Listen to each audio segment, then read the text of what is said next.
Now we entered 21 day spoken English course. This is the second day and second session. I am so excited to teach you. I think you enjoy this session. Daily I will take 2 classes, 1 class for your session and 1 class for your practice. If you do more practice, definitely you will speak in English. Session ఎలా అయితే వింటున్నామో practice కూడా అంతకన్నా double చేస్తేనే మనం English అనేది బాగా మాట్లాడగలుగుతాం. So practice చేసినప్పుడు definitely we will do mistakes వచ్చాయి కదా అనేసి మనం ప్రాక్టీస్ చేయడం ఆపేస్తే మన ఇంగ్లీష్ అనేది అక్కడితోనే ఆగిపోతుంది. సో అందుకనే ప్రాక్టీస్లో మనకి మిస్టేక్స్ వచ్చినా కానీ ప్రాక్టీస్ అనేది ఆపకూడదు. ప్రాక్టీస్ మనతోనే కదా మనం చేసుకుంటున్నాము, ఎవరు వచ్చి మనల్ని అడగరు ఎందుకు మీరు మిస్టేక్స్ చేశారని. సో పక్క వాళ్ళ గురించి ఆలోచించకుండా మీ ప్రాక్టీస్ అనేది మీరు స్టార్ట్ చేయండి. టైం వేస్ట్ చేయకుండా మన సెషన్ అనేది స్టార్ట్ చేద్దాం. సో సెషన్ స్టార్ట్ చేసే కన్నా ముందు మనం వర్డ్స్ గురించి తెలుసుకోవాలి. వర్డ్స్ అంటే ఏంటి? పదాలు. వర్డ్స్ అంటే ఏంటి? పదాలు. సో ఈ పదాలు మనం డైలీగా మనం యూజ్ చేసే మాటల్లో మనం యూజ్ చేస్తాం కదా. సో మనం ఇంగ్లీష్ మాట్లాడాలంటే మనకి వర్డ్స్ అనేది తెలియాలి. ఇప్పుడు చూడండి, నేను మాట్లాడడాన్ని ఏమంటారు? స్పీక్ అంటారు. సో మాట్లాడేదాన్ని స్పీక్ అని నాకు తెలియాలి. నేను చూస్తున్నాను, చూసేదాన్ని సీ అని నాకు తెలియాలి. నేను తింటున్నాను, తినడాన్ని మనం ఈట్ అని నాకు తెలియాలి. ఇలా మనం వర్డ్స్ అనేది ఇంగ్లీష్లో తెలుసుకోవాలి. వర్డ్స్ ఇంగ్లీష్లో తెలుసుకుంటేనే మనం ఇంగ్లీష్ సెంటెన్సెస్ అనేది ఫామ్ చేయగలం. డేలో స్టార్టింగ్ ఏం చేస్తాం? మనం ఫస్ట్ లేస్తాం. లేవడాన్ని ఏమంటారు? వేకప్.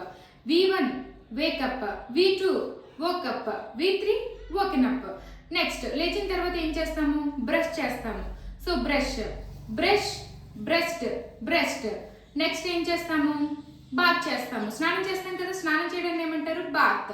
So bath. స్నానం చేసిన తర్వాత ఏం చేస్తాము? తింటాం కదా. సో తినడాన్ని హ్యావ్, హ్యాడ్. నెక్స్ట్ తినిన తర్వాత ఏం చేస్తాము? ఎక్కడికైనా బయటకు వెళ్తాము. సో గో, వెంట్, గాన్ అంటే ఏంటి? వెళ్ళడం. సో వెళ్ళిన తర్వాత ఏం చేస్తాము? ఎవరినైనా మీట్ అవుతాం కదా. సో మీట్, మెట్ అయిన తర్వాత ఏం చేస్తాము? వాళ్ళతో మాట్లాడతాం కదా. టాక్డ్. సో అది అక్కడ మాట్లాడిన తర్వాత మనం మళ్ళీ రిటర్న్ ఇంటికి వచ్చేస్తాం. సో రావడాన్ని ఏమంటారు? Come, come. ఇలా నెక్స్ట్ ఇంటికి వచ్చిన తర్వాత మన ఫ్యామిలీతో టైం అనేది స్పెండ్ చేస్తాం. స్పెంట్. మన ఇంటి దగ్గర ఏదైనా పెట్స్ ఉన్నాయనుకోండి, వాటికి తినడానికి ఏమైనా పెడతాం కదా. సో దాన్ని ఏమంటాము? ఫీడ్ చేయడం అంటారు. So fed. నెక్స్ట్ మన ఇంటి దగ్గర ఏదైనా గార్డెన్ ఉంది, ప్లాంట్స్ ఉన్నాయి, సో వాటికి వాటర్ వేస్తాం కదా. సో దాన్ని ఏమంటారు? వాటర్డ్. నెక్స్ట్ ఇంకేం చేస్తాం? మన మదర్కి ఏమైనా హెల్ప్ చేయొచ్చు. హెల్ప్డ్. నెక్స్ట్ ఇంకా ఏం చేస్తాము? టీవీ చూస్తాం. వాచ్డ్. చూడటాన్ని వాచ్ అంటారు. నెక్స్ట్ ఇంకేం చేస్తాము? చాట్ చేస్తాం మన ఫ్రెండ్స్తో. చాటెడ్. తర్వాత ఏం చేస్తాము? పడుకుంటాము. స్లెప్ట్. సో ఇలా మనం కొన్ని వర్బ్స్ అనేది తెలుసుకోవాలి.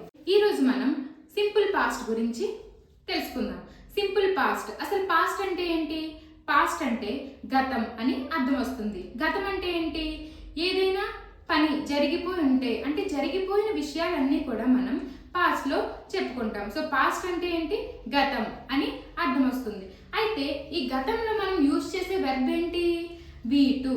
గతంలో యూజ్ చేసే వర్బ్ ఏంటి? V2. అయితే బిఫోర్ దట్ మనం సెంటెన్సెస్ ఫామ్ చేసే కన్నా ముందు మనం సబ్జెక్ట్స్ అంటే ఏంటో తెలుసుకోవాలి. ఆల్రెడీ నేను నిన్న ప్రీవియస్ వీడియో అప్లోడ్ చేయడం జరిగింది. ఒకవేళ చూడకపోతే లింక్ అనేది డిస్క్రిప్షన్లో ఇస్తాను, చూడండి ఒకసారి. సబ్జెక్ట్స్. సో మనకి ఇంకొకసారి చూడండి, సబ్జెక్ట్స్ అంటే ఏంటి? మనకి మెయిన్గా 7 టైప్స్ అని చెప్పాను. ఏంటవి? I, we, you, they, he, she, it.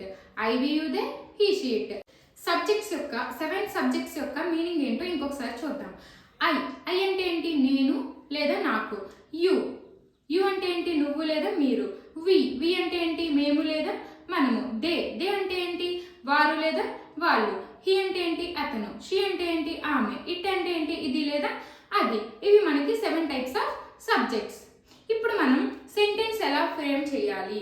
అయితే మనకి సింపుల్ పాస్ట్ యొక్క స్ట్రక్చర్ ఏమని చెప్పుకున్నాం? V2 వర్బ్ V2 యూజ్ చేయాలి. సబ్జెక్ట్, ఆబ్జెక్ట్ అనేది మనకి కామన్ గానే ఉంటుంది.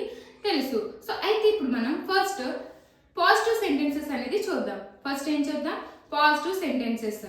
So subject I played. I is a subject. Play అనేది వీటిలో తీసుకోవాలి. సో ప్లే కాస్త ప్లేడ్ అవుతుంది. I played cricket. ఎస్టర్డే. నేను నిన్న క్రికెట్ ఆడాను. I played cricket yesterday. She played cricket. They played cricket. We played cricket. He played cricket. She played cricket. ఇలా మనం చెప్పాలి. నెక్స్ట్, నేను కార్ కొన్నాను. సో కొనడాన్ని ఏమంటారు? బై అంటారు.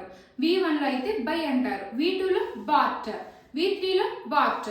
సో నేను కార్ కొన్నాను ఎలా చెప్తాము? I bought a car. నేను కార్ కొన్నాను. She bought a car. ఆమె కార్ కొనింది. He bought a car. అతను కార్ కొన్నాడు.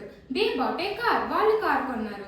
క్లియర్ గా అర్థమైంది పాజిటివ్ సెంటెన్సెస్. సింపుల్ పాస్ట్ లో యూజ్ చేసే పాజిటివ్ సెంటెన్సెస్ అంటే మీకు అర్థమైంది. వీటి యూజ్ చేసి మనం సెంటెన్సెస్ అనేది ఫామ్ చేయాలి.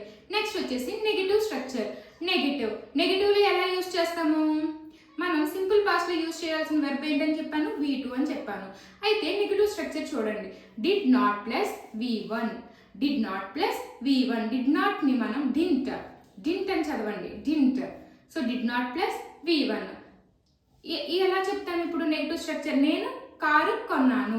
I bought a car. ఇప్పుడు నెగిటివ్ చూడండి. I didn't by A car.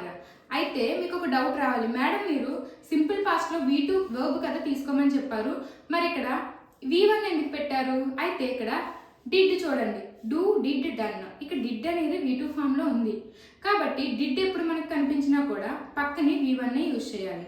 అందుకే నేను V1 అనేది యూజ్ చేస్తాను. నెగిటివ్ స్ట్రక్చర్ లో ఎప్పుడు కూడా V1 ఉంటుంది. అందుకే డింట్ ప్లస్ V1 అని స్ట్రక్చర్ చెప్పాను. సో అయితే I bought a car. I didn't buy a car. She bought a car. She didn't buy a car. They bought a car. They didn't buy a car. So ఇలా మనం మాట్లాడాలి. అయితే ఇప్పుడు మనం మాట్లాడేటప్పుడు ప్రతిదీ కూడా పాజిటివ్లో మాట్లాడతాం, నెగిటివ్లో మాట్లాడతాం, క్వశ్చన్ కూడా ఫామ్ చేసి మాట్లాడతాం కదా. అయితే ఇప్పుడు పాజిటివ్ నెగిటివ్లో మాట్లాడతాం. సో క్వశ్చనింగ్లో కూడా మాట్లాడతాం కదా, కన్వర్జేషన్ అవుతుంది కదా. ఇప్పుడు క్వశ్చన్స్ ఎలా ప్రిపేర్ చేయాలో చూద్దాం. అయితే ఇప్పుడు క్వశ్చన్స్ అంటే క్వశ్చనింగ్లో మనకి 2 టైప్స్ ఆఫ్ క్వశ్చన్స్ ఉంటాయి. ఏంటవి? Interrogative questions and WH questions. ఇప్పుడు ఇంట్రాగేటివ్ అంటే ఏంటో చూద్దాం. ఇంట్రాగేటివ్ అనేది మనకి పాస్ట్లో యూజ్ చేసే హెల్పింగ్ వర్బ్ అనేది డిడ్. సో డిడ్ అనే హెల్పింగ్ వర్బ్ అనేది మనం యూజ్ చేస్తాం. ఈ డిడ్ కదా పాస్ట్లో యూజ్ చేస్తాము. సో డిడ్తోనే మనకి క్వశ్చనింగ్ అనేది ఫామ్ అవుతుంది. ఫర్ ఎగ్జాంపుల్ చూడండి, ఫాస్ట్ చూడండి. First I went to the temple. నేను టెంపుల్కి వెళ్ళాను. నెగిటివ్ చెప్పండి. I did not go to the temple. ఇప్పుడు క్వశ్చనింగ్ చూడండి. Did I go to the temple? నేను టెంపుల్కి వెళ్ళానా? నేను టెంపుల్కి వెళ్ళాను. I went to the temple. నేను టెంపుల్కి వెళ్ళలేదు. I did not go to the temple. నేను టెంపుల్కి వెళ్ళానా? Did I go to the temple? Did she go to the temple? ఆమె టెంపుల్కి వెళ్ళిందా? Did he go to the temple? అతను టెంపుల్కి వెళ్ళాడా? Where did you go? ఎక్కడికి వెళ్ళావు? How did you go? ఎలా వెళ్ళావు? When did you go? ఎప్పుడు వెళ్ళావు? With whom did you go? ఎవరితో వెళ్ళావు? For whom did you go? ఎవరి కొరకు వెళ్ళావు? అర్థమైందా? మీ అందరికీ క్లాస్ అనేది అర్థమైందని అనుకుంటున్నాను. మీ కనుక ఈ వీడియో నచ్చితే లైక్ చేయండి, షేర్ చేయండి అండ్ సబ్స్క్రైబ్ చేయండి. Thank you for watching my channel.